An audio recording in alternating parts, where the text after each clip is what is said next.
This is a quick one, I tell you. Two things you've got to nail: the reduction of the sauce and the cooking of the fish.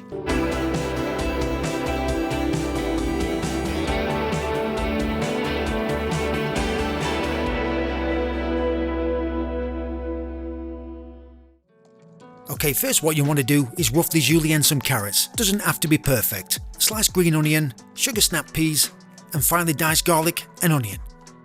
Next, add olive oil to a pan, add the onions and ginger, and cook out for about 3 to 4 minutes. This is just to get some flavour going. Add red curry paste, I'm using a good quality store-bought one, or you can make it yourself, and cook out for about 1 minute. This is just to wake it up. Next, add coconut milk, chicken stock, and stir well.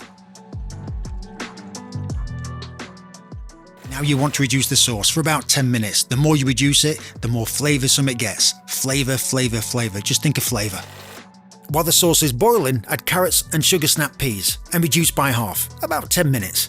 After 10 minutes, add peas. Also, if it needs more curry paste, go for it. And stir well. Look at that, packed full of flavour and reduced nicely. Today I'm using red snapper. I was just in the mood for it. Fits great for this curry. I also like having cod, halibut, trout and salmon with this curry. Next, score the fish skin. This prevents it from curling in the pan. Also, you can season the fish better. This step is certainly not necessary, but it makes a great presentation on the fish. And don't worry, this will not cause the fish to lose moisture and dry out. Season well with salt and pepper, add olive oil to a hot pan, lay the fish skin side down and cook.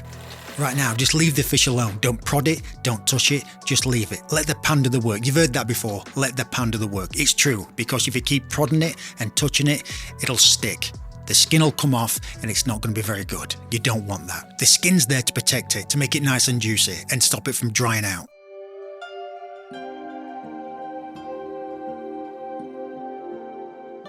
And if you want to plate this fine dining, use some micro herbs, but let them fall naturally. If you put them one by one, it'll look staccato, it'll look wooden, unnatural. You don't want that. Just let them drop, just let them fall. It'll look a lot better. Now for the best part. I finished with basil, cilantro is also good, those green onions, and just to give it some pop, some micro herbs.